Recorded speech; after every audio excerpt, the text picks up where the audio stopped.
옆에 계신 분과 인사하겠습니다. 사랑하고 축복합니다. 인사하실까요?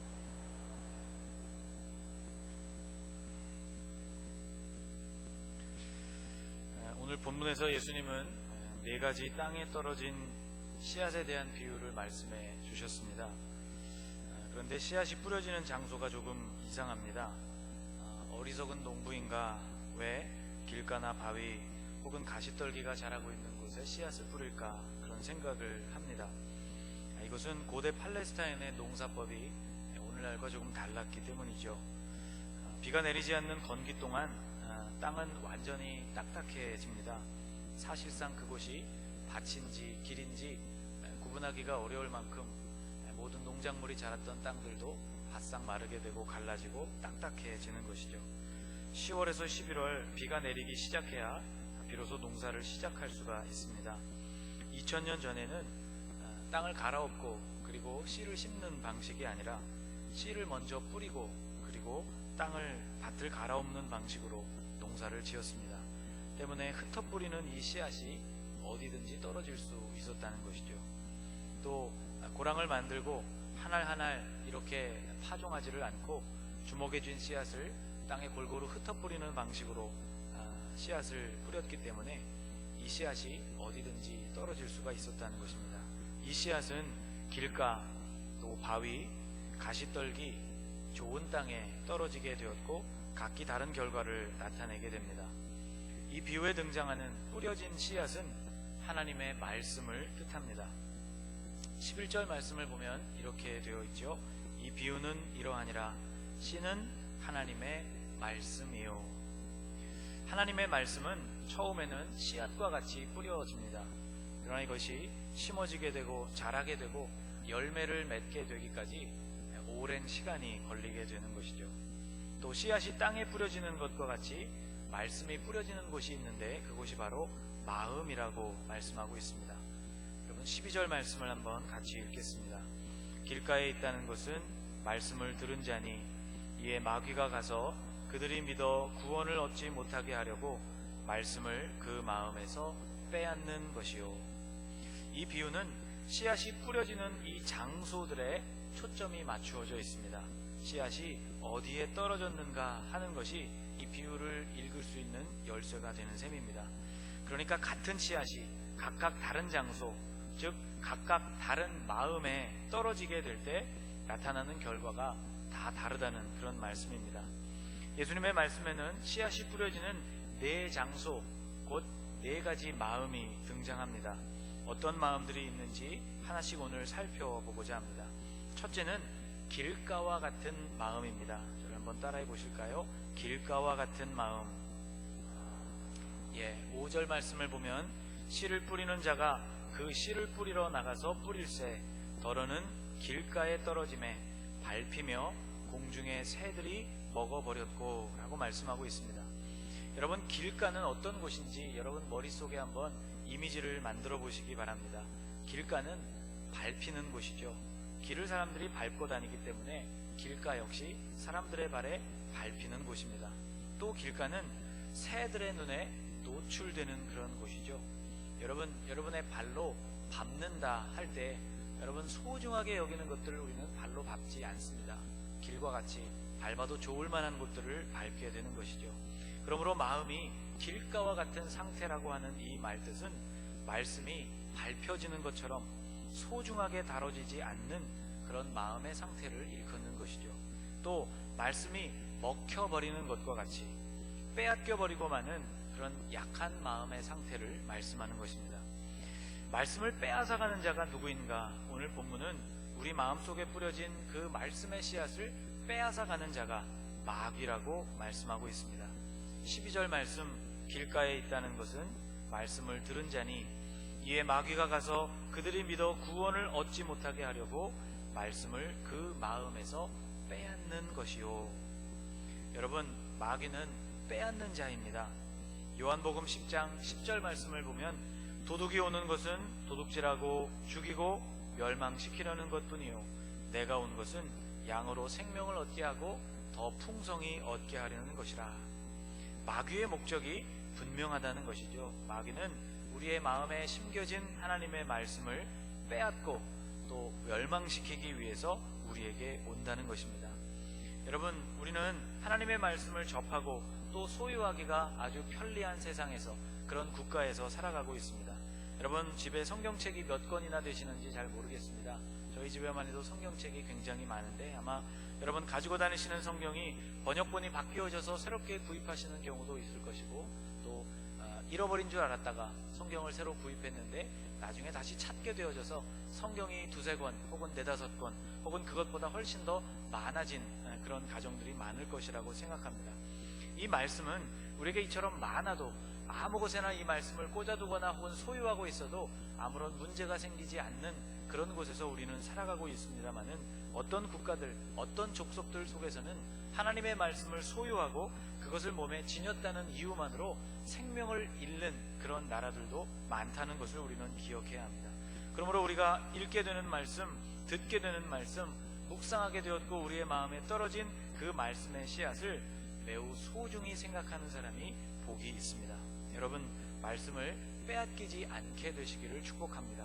오늘 여러분이 예배를 마치고 저 문을 나가게 되시더라도 여러분 마음에 떨어진 그 말씀이 빼앗겨지지 않은 상태로 여러분 마음에 계속 남아있기를 축복합니다. 길가와 같은 마음, 이런 마음을 가진 사람들, 바로 그들은 말씀을 이렇게 쉽게 빼앗겨버리는, 그리고 땅에 밟혀지는 것, 발로 밟는 것과 같이 말씀이 소중히 여김을 받지 못하는 상태를 뜻하는 것입니다. 두 번째 마음은 어떠한 마음인가? 바위와 같은 마음이라고 예수님은 말씀하십니다. 저를 한번 따라해 보실까요? 바위와 같은 마음. 우리 13절 말씀을 같이 읽겠습니다. 바위 위에 있다는 것은 말씀을 들을 때 기쁨으로 받으나 뿌리가 없어 잠깐 믿다가 시련을 당할 때 배반하는 자요. 여러분, 이스라엘에서 돌 혹은 바위는 우리가 생각하는 것보다 훨씬 중요한 의미를 가집니다. 이스라엘에서 바위는요, 참 고마운 존재입니다. 지난 수요일에도 말씀을 전했습니다. 바위는 변하지 않는 것, 돌은 오래도록 시간이 지나도 변하지 않기 때문에 곧 이것이 하나님의 영원한 속성을 뜻하는 것이다, 그런 말씀을 드렸습니다. 그래서 이스라엘에 가보면 무덤 위에 꽃을 올려놓는 대신에 돌을 올려놓는 풍습이 생길 만큼 돌, 바위는 변하지 않는 영원함을 상징하는, 또 하나님의 속성을 상징하는 그러한 물질입니다. 실제로 광야에 나와 있는 거대한 바위들은 낮에는 뜨거운 태양을 막아주고, 그래서 시원한 그늘을 제공해주고, 밤에는 온기를 사람들에게 제공해주는 그런 고마운 존재라고 말할 수 있습니다. 농사를 지을 때도 바위는 큰 도움이 됩니다. 특별히 산지에서 과실을 재배하는 농부들에게 바위는 큰 도움이 됩니다. 이스라엘은 주로 포도나무를 산지에 심습니다. 그런데 이런 포도밭에 가보면 바위 같은 큰 돌들이 바닥에 아주 많이 널려 있는 것을 봅니다. 잘 모르는 사람이 보면 이 포도밭을 가꾸는 농부가 게을러서 돌을 치우지 않은 것처럼 그렇게 보여지지만 실은 그게 아니라 일부러 그곳에 돌을 놓아둔 것이죠. 이 바위는 여러모로 유익하기 때문입니다. 첫째, 열매가 맺혀지고 실한 열매들이 익어가는 때가 되면 포도나무 가지가 무게가 무거워지게 되고 가지가 축 처지게 되는데, 그래서 바닥까지 이렇게 늘어뜨려진 가지를 그대로 두게 되면 열매가 바닥에 닿게 되고 짓무르게 되어져서 쓸모없는 열매가 되기 때문에 농부들은 그 포도나무 밭 안에 있는 돌들을 탑을 쌓듯이 여러 개 쌓아 올려서 가지가 바닥에 닿지 않도록 이 가지를 지탱해주는, 그런데 이 돌을 사용합니다. 또 이스라엘은 물이 부족한 곳이고 포도가 익어가는 이 시기는 주로 비가 내리지 않는 건기인데, 비가 전혀 내리지 않아도 포도나무가 자라나기 위해서는 물이 필요합니다. 그래서 농부들은 이 포도나무에 물을 대는 일을 아주 중요하게 생각하는데, 이 포도밭 안에 있는 이 바위와 돌들이 부족한 수분을 공급해 주기 때문에 이 바위는 매우 소중한 것이죠. 어떻게 수분을 공급해 주는가? 여러분, 이스라엘은 건기 때의 한낮의 기온과 한밤중의 기온이 굉장히 큽니다. 일교차가 크기 때문에 맺혀지는 이슬의 양도 많고, 특별히 차가운 바위 표면에 이슬이 많이 맺히게 됩니다. 그래서 맺혀진 이슬이 흘러내려서 땅으로 떨어지고, 그렇게 이슬을 모으는 데 있어서 아주 요긴하기 때문에 아주 고마운 것이 이 바위요 또 돌이라고 말할 수 있습니다. 그런데 밭을 일구는 농부들에게 있어서 특별히 씨를 뿌리게 될 때에는 이야기가 좀 다릅니다.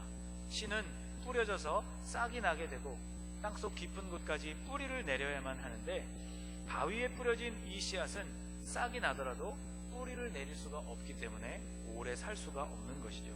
뜨거운 태양이 내리쬐게 되면 얼마 못 가서 이 싹은 말라 죽게 되는 것입니다. 6절 말씀에 이렇게 말씀하죠. 더러는 바위 위에 떨어짐에 싹이 났다가 습기가 없으므로 말랐고. 마음이 바위와 같이 딱딱해지면 말씀이 뿌리를 내릴 수가 없는 것입니다. 기쁨으로 말씀을 듣는다고 했습니다. 13절 말씀을 보면 바위 위에 있다는 것은 말씀을 들을 때 기쁨으로 그 말씀을 받는 것이다, 그렇게 말씀을 했습니다. 여러분, 설교를 듣고 말씀을 듣고 혹은 여러분이 말씀을 묵상하시고 혹은 어떠한 계기를 통해서 하나님의 말씀을 접하게 될 때 하나님의 말씀이 우리의 마음에 기쁨으로 들려옵니다. 그렇지만 그 말씀을 실행하려고 할 때 작은 어려움에도 금방 넘어지고 마는 것, 이것이 바로 바위와 같은 마음을 소유한 사람들에게 일어나는 일입니다.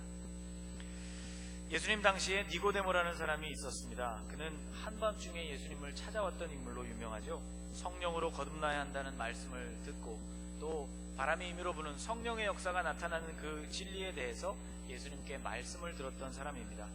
호기심 어린 눈으로 또 귀를 쫑긋 세우고 예수님의 말씀을 아주 귀담아 잘 들었던 사람이지만 그는 사내들인의 공회원이었고 예수님을 공식적으로 드러내놓고 믿게 되면 큰 곤경에 처하게 되는 입장에 있었던 사람이었기 때문에 예수님의 말씀을 즐거운 마음으로 듣게 되었지만 결국 예수님이 돌아가시고 십자가에서 죽으시기 전까지 그는 몰래 예수님을 추종하고 믿는 그런 신자였습니다. 장차 그에게 닥쳐질 여러 가지 시험과 환난, 어려움 때문에 그의 마음을 온전히 말씀 앞에 집중하지를 못하고 뿌리를 내리기는 했지만 그 딱딱한 마음에 뿌리가 깊이 내려지지를 못해서 결국 말라버리는 씨앗과 같이 하나님의 말씀이 그 안에서 영향력 있게 그렇게 하나님의 말씀의 영향력을 발휘하지 못했다는 그러한 뜻이 되는 것이죠. 사랑하는 여러분, 말씀의 뿌리가 여러분 안에 깊이 내려지실 수 있기를 축복합니다. 시련을 만나도 흔들리지 않게 되시기를 축복합니다. 이것이 바로 바위와 같은 마음을 가진 사람들에게서 일어나는 일입니다. 세 번째 마음은 어떠한 마음인가? 저를 한번 따라해 보실까요? 가시떨기와 같은 마음. 가시떨기와 같은 마음. 네, 14절 말씀이 가시떨기와 같은 마음이 어떤 마음인지를 우리에게 말씀해 줍니다. 같이 읽겠습니다. 가시떨기에 떨어졌다는 것은 말씀을 들은 자이나 지내는 중 이생의 염려와 재물과 향락의 기운이 막혀 온전히 결실하지 못하는 자요. 여러분, 우리는 늘 두 가지 사이에서 갈등합니다. 듣고 묵상한 하나님의 말씀과 우리가 살아가고 있는 이생에 대한 염려 사이에서 갈등하는 것이죠. 이 염려, 곧 근심과 걱정은 마치 바이러스와 같습니다. 바이러스는 우리 몸에 슬쩍 들어와서 우리 몸이 가지고 있는 모든 면역 체계를 무너뜨리는 것이죠. 이생의 염려, 재물, 향락에 대한 우리의 마음이 바로 그런 역할을 할 수 있다는 것입니다. 한 젊은이가 예수님을 찾아왔습니다. 그는 예수님의 말씀에 깊이 감동을 한 젊은이였고 예수님을 따르는 제자가 되고 싶었던 젊은이였습니다. 영생을 어떻게 하면 얻을 수 있는지, 영생을 얻는 길에 대해서 예수님께 묻습니다. 예수님은 하나님을 사랑하고 이웃을 사랑하라는 하나님의 계명을 그에게 말씀해 주시고는 마지막으로 이렇게 권면을 해 주셨습니다. 마태복음 19장을 보면 예수께서 이르시되 내가 온전하고자 할진대 가서 내 소유를 팔아 가난한 자들에게 주라. 그리하면 하늘에서 보화가 내게 있으리라. 그리고 와서 나를 따르라 하시니. 여러분, 이 뒤에 청년이 반응했던 그 반응을 여러분 잘 아실 것입니다. 청년은 이 말을 듣고 적지 않은 고민을 하게 됩니다. 예수님의 말씀도 좋고 예수님을 따르는 일도 좋게 여겼지만 자기가 가지고 있었던 소유를 포기해야 한다는 대목에서 그만 그는 약해지고 마는 것이죠. 그는 크게 낙심이 되었습니다. 이어지는 22절 말씀은 이렇게 말씀합니다. 그 청년이 재물이 많으므로 이 말씀을 듣고 근심하며 가니라. 청년의 마음은 마치 바위와 같아서 주님의 말씀이 힘있게 뿌리내릴 수 없었다는 것을 뜻하는 것이고 또 그의 마음은 가시떨기가 자라나는 마음의 상태와 같아서 그의 마음에 찾아오는 여러 가지 근심, 예수님의 말씀을 듣고 찾아온 그 근심 때문에 그의 마음이 잠식당하고 말았다는 것이죠. 주님의 권면과 충고가 그의 삶을 변화시킬 수 없을 만큼 이 근심이 그의 마음에 영향을 끼쳤다는 점을 우리는 깊이 살펴보아야 합니다. 가룟 유다라는 제자는 예수님의 제자였습니다. 그러나 재물에 대한 욕심도 컸던 제자였습니다. 한 번은 예수님의 발에 향유를 부은 여인이 있었습니다. 식사하시는 예수님 뒤로 와서 예수님의 발에 향유를 붓게 되었는데 유다는 이 여인이 몹시 못마땅했습니다.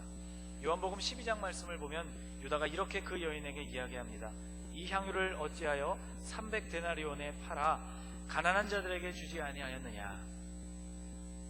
300데나리온을 낭비하지 말고 차라리 그것을 가난한 자들을 위해서 돈으로 바꾸어서 그들에게 도움을 주었더라면 훨씬 더 좋은 일이었을 거라고 그 여인을 나무라게 됩니다. 그러나 실은 이렇게 말하는 유다의 마음속은 다른 마음의 동기가 있었다고 말씀하고 있습니다. 이어지는 6절에서 이렇게 말씀하고 있습니다. 이렇게 말함은 가난한 자들을 생각함이 아니요 그는 도둑이라 돈꾀를 맞고 거기 넣는 것을 훔쳐가미러라. 실은 300데나리온을 손에 넣을 수 있는 절호의 기회였는데 그것이 날아갔다는 것을 안타까워해서 그래서 분노했던 것임을 말씀해주고 있는 것이죠. 유다는 그의 스승 예수님을 은 30에 팔아넘겼던 인물입니다. 그의 마음에 일어나고 있었던 재물에 대한 유혹이 여러 가지 일들로부터 실패하고 넘어지고 좌절하도록 만드는 동기가 되었다는 것이죠. 그는 재물과 향락의 기운에 막혀서 온전히 결실하지 못한 가시떨기와 같은 마음을 가진 제자였습니다. 또 하나의 제자 베드로 역시 같은 마음을 지닌 제자였습니다. 그를 넘어지게 만든 것은 염려였습니다. 그는 예수님께서 고난당하시고 그리고 죽으시고 부활하실 것에 대해서 말씀하실 때 그의 마음에 큰 염려와 걱정이 생겼던 제자입니다. 마태복음 16장 22절 말씀을 보면 이렇게 되어 있습니다. 베드로가 예수를 붙들고 항변하여 이르되 주여 그리 마옵소서 이 일이 주께 미치지 아니하리이다. 예수님에게 닥쳐지는 이 고난과 죽음 그리고 부활에 대해서 결코 이러한 고난과 어려움이 예수님께 닥치지 않았으면 좋겠다는 말을 한 것이죠. 주님 그렇게 하지 마십시오. 주님이 그렇게 하시는 것을 제가 심히 염려스럽고 주님이 그렇게 하지 않기를 원합니다. 그의 마음에 큰 걱정이 찾아왔다는 것입니다. 그는 예수님께서 실제로 말씀하시는 것처럼 잡혀가시게 되었을 때 또 마음에 걱정에 사로잡히게 됩니다. 그래서 그는 멀찍이 예수님을 따라가게 됩니다.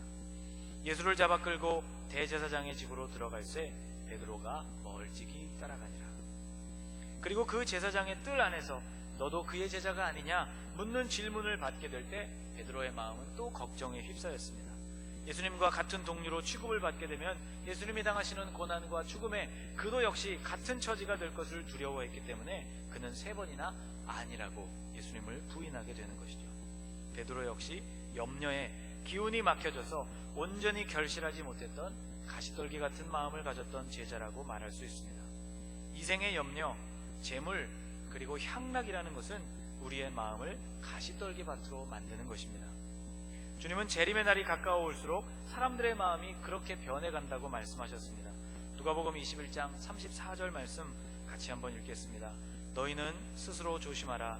그렇지 않으면 방탕함과 술취함과 생활의 염려로 마음이 둔하여지고 뜻밖의 그날이 덫과 같이 너희에게 임하리라.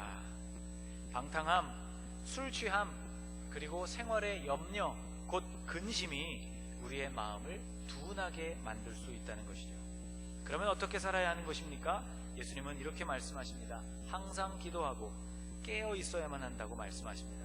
이러므로 너희는 장차 올 이 모든 일을 능히 피하고 인자 앞에 서도록 항상 기도하며 깨어 있으라.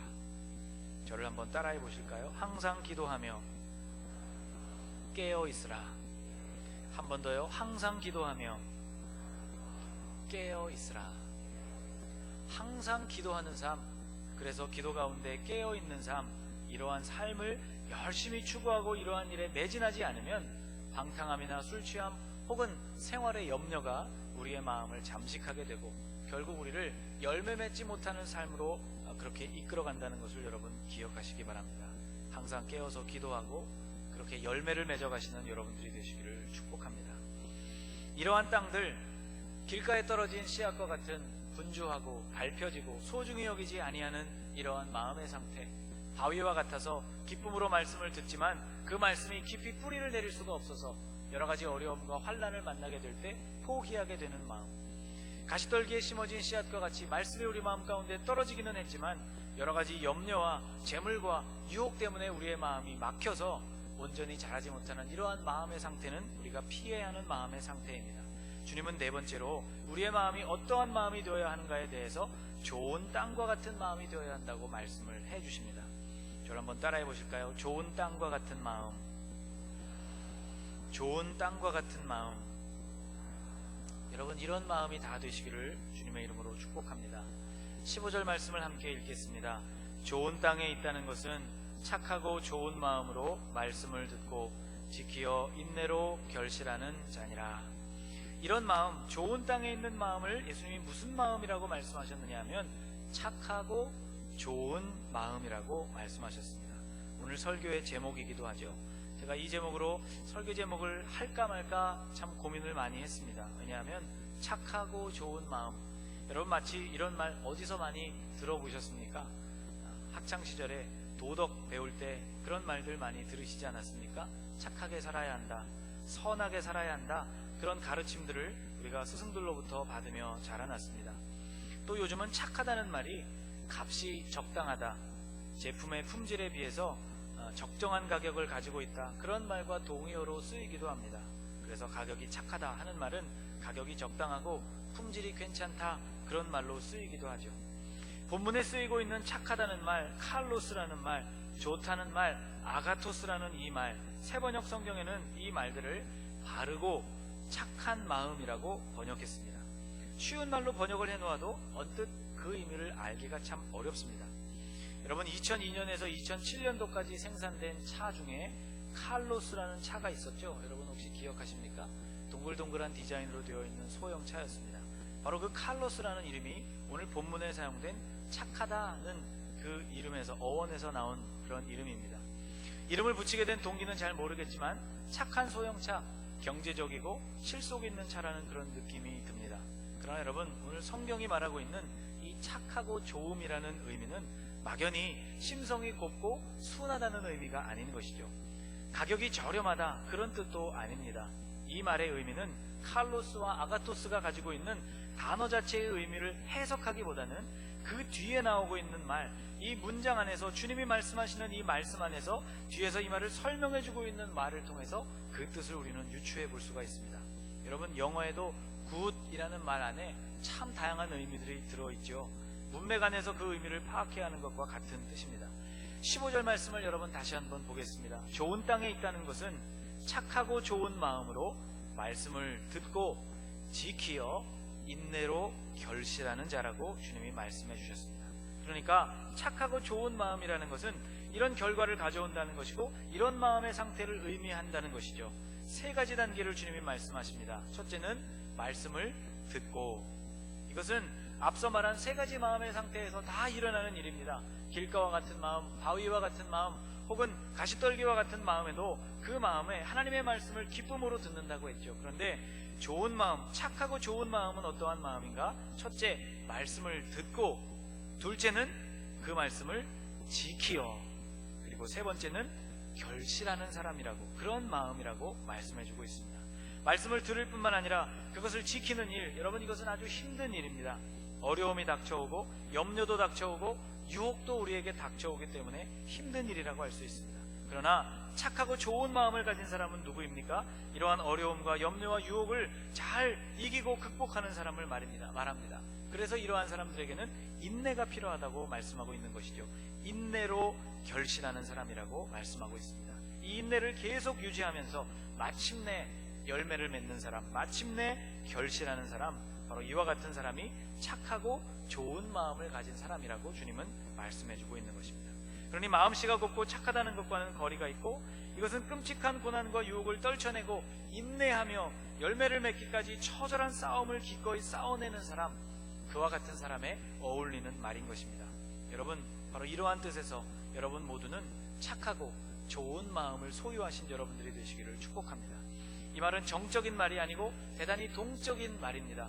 우리의 싸움에 끝없이 싸워야 하고 투쟁해야 하고 우리의 싸움에 하나님의 말씀을 붙들고 씨름해야 하는 상태를 뜻하는 말이기 때문입니다. 지난 금요일 밤부터 토요일 오후까지 중등부 MT가 있었습니다. 출발 인원을 최종 점검을 금요일 오후에 해보았는데 당초 신청했던 인원보다 훨씬 더 많은 아이들이 가겠다고 인원이 늘어나게 된 것이죠. 여러분, 이것이 중학생들의 특징입니다. 제일 무서운 나이가 중학교 2학년이라는 말도 있죠. 하루에도 12번씩 마음이 바뀌는 시기, 이때가 중학교 시절입니다. 수련회를 가겠다 그랬다가 안 가겠다 그랬다가 갈 수 있겠다 그랬다가 못 가겠다 그랬다가 수없이 선생님들을 힘들게 만드는 그 아이들이 우리 중학생 아이들인데, 차량이 그래서 한 대 예정보다 더 배차를 해서 한 대가 더 출발해야 되는 상황이 됐습니다. 근데 문제는 운전자였어요. 금요 예배를 마치고 밤늦게 출발을 해서 목적지인 강릉에는 새벽에야 도착하게 되는 것인데, 이 어려운 운전을 누가 감당해 줄 수 있을까, 그런 마음이 들었습니다. 또 더 힘든 것은 출발 시간, 운행해야 하는 이 시간대가 어려운 운전 시간대이기도 했지만 출발 시간이 불과 몇 시간 남지 않았다는 점이 훨씬 마음을 다급하게 했습니다. 또 토요일에는 결혼식도 춘천에서 있었고, 또 유년부와 초등부는 어린이 예능대회가 지방에서 있는 날이어서 여러 가지로 차량이 분주하게 움직이는 날이기 때문에 운전자를 구하기가 참 어려웠습니다. 그런 생각도 해봤습니다. 온교 문자를 보낼까? 중등부 MT를 떠나는데 운전자가 필요합니다. 하실 수 있는 분은 연락 주십시오. 그렇게 문자를 보낼까도 생각을 하다가 우선 생각나는 몇몇 분들에게 전화를 한번 해봐야 되겠다. 그래서 급하게 전화를 했습니다. 전화를 하면서 제가 굉장히 은혜를 받았습니다. 토요일이 가능할 만한 분들을 골라서 전화를 드렸는데 대부분의 분들이 토요일 오후에 약속이 있거나 또는 집안 행사가 있어서 봉사를 해주시기가 어려운 상황이었어요. 한참 만에 운전자를 구했습니다. 이분이 금요일 그 일정이 하시고 있는 그 일이 금요일 밤이 되어야 끝나는 분이신데, 이분이 흔쾌히 내가 할 수 있다고 그렇게 응답을 해주시는 것이었어요. 밤 10시까지는 교회로 올 수 있을 것 같다고 그렇게 해주시는 말씀을 듣고 제가 얼마나 감사했는지 모릅니다. 그런데 일이 그렇게 잘 해결된 것보다도 더 감사했던 것은 운전할 수 없는 분들의 반응 때문이었습니다. 대부분 이런 반응을 보이셨어요. 금요일 밤에 출발해서 토요일날 복귀하는 그 모든 일정을 함께 할 수는 없습니다. 그런데 만일 운전자가 구해지지 않는다면 금요일 밤에 출발해서 아이들을 거기 데려다 놓고 다시 교회로 복귀하는 그 일을 그렇게라도 할 수 있다면 제가 그 일을 하고 싶습니다. 그렇게 이야기하시는 분들이 대부분이었습니다. 한밤중에 가서 새벽에 돌아와야 하는 그 일을 기꺼이 감당하겠다는 그 마음이 저는 참 고맙고 감사했던 것이죠.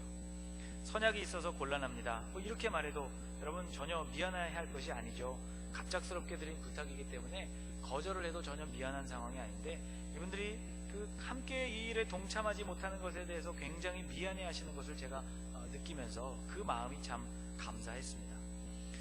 전화를 끊고는 다 이렇게 한결같이 문자를 보내주시더라고요. 같이 동참할 수 없어서 참 죄송합니다. 그렇게 문자를 보내주셨는데, 문자를 받은 제 마음이 더 죄송하고 또 감사하고 그랬습니다.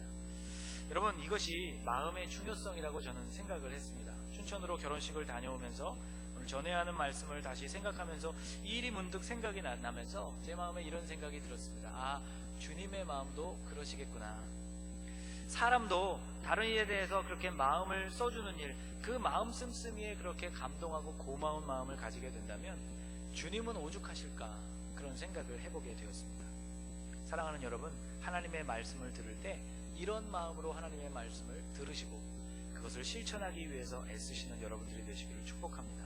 착하고 좋은 마음으로 말씀을 듣기를 바랍니다. 그리고 지켜가시기를 바라고 참음으로 그것을 결실하시는 여러분들이 되시기를 바랍니다. 말씀을 즐겁게 들었지만 즉시 그 기쁨을 잃어버리는 사람, 혹은 말씀대로 살아보려고 했지만 어려움을 만나자 곧 타협하는 사람, 이생의 염려, 재물, 향락과 같은 것들에 마음을 다 빼앗겨버려서 금방 무기력해지려 버리는 그러한 마음, 그러한 사람이 아니라 여러분 착하고 좋은 마음으로 말씀을 듣고 그리고 지키고 그리고 결실하는 그런 삶을 살아가시기를 주님의 이름으로 축복합니다. 골든벨을 준비하시면서 열심히 성경을 읽고 계신 줄로 아는데, 여러분 읽고 있는 그 말씀, 묵상한 그 말씀이 착하고 좋은 마음 가운데 떨어져서 그것이 여러분에게 빼앗기지 않고 온전히 뿌리내리고 염려와 유혹을 딛고 일어서서 결국 결실을 이루고야 마는 그러한 마음의 상태를 여러분들이 다 가지게 되실 수 있기를 바랍니다. 기도드리겠습니다. 하나님, 우리의 마음에서 말씀을 지켜 빼앗기지 않기를 소망합니다. 말씀이 담긴 그 마음이 시련 앞에서 굴복하지 않기를 원합니다. 말씀이 담긴 그 마음이 염려나 유혹 앞에서도 흔들리지 않기를 원합니다. 주님, 말씀을 즐겁게 듣기는 쉬워도 지키기는 어렵고 결실하기는 더 어렵다는 것을 깨닫습니다. 주님, 오늘 말씀을 함께 묵상한 우리 모두가 이 모든 과정에서 인내로 결국 열매를 맺는 성도들이 되게 하여 주시옵소서. 착하고 좋은 마음을 소유한 하나님의 사람들이 되게 하여 주옵소서. 예수님의 이름으로 간절히 기도합니다.